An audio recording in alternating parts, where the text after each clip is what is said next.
this Social Security thing, you mentioned that we need to tell the Obama administration that this is where the progressive base gets off the bus. I would actually argue that it's larger than the progressive base.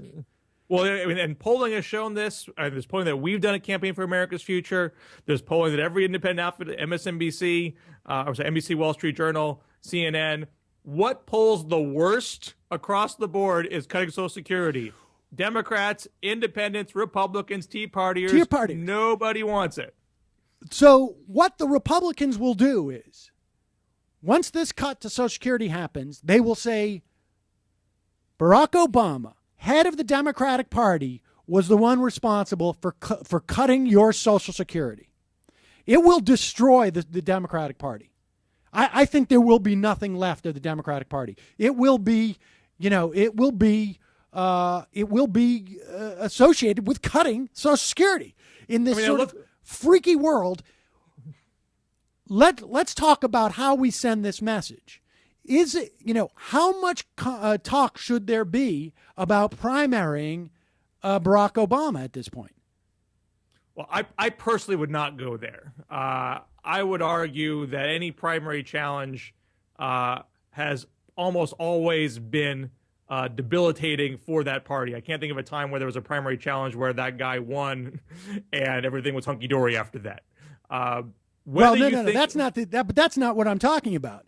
Yeah. Because we're talking about what's more debilitating to the party, the loss of the presidency in 2012, or the Democrats being responsible for cutting Social Security.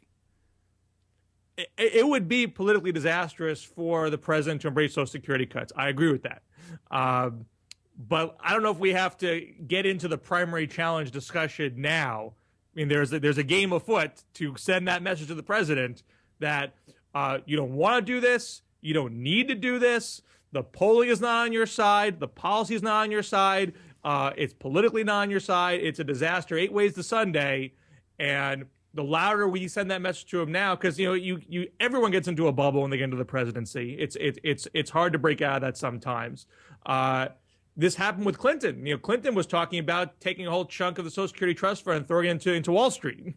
That was the hot topic in the late 90s. But there was a big fury on the left at the time, and they pulled back from that. And then the mantra became save Social Security first. And that was good for the Democratic Party. So there is evidence that if I know people get frustrated, they think that they don't get heard by the White House, and the White House only listens to a very insular set of advisors. But we do have the capability, when we speak in unison and speak loudly and clearly, to have an impact, and that now is the absolute time to do that. All right. Well, I understand, Bill. I understand. I mean, listen, it is a fairly toxic thing to be talking about, primarying your candidate, because it has historically meant the loss of that candidate. But I really do think, and that I defer to you on all matters political. But this may be one of those times where my deference is with reservation. I reserve the right to change my deference here.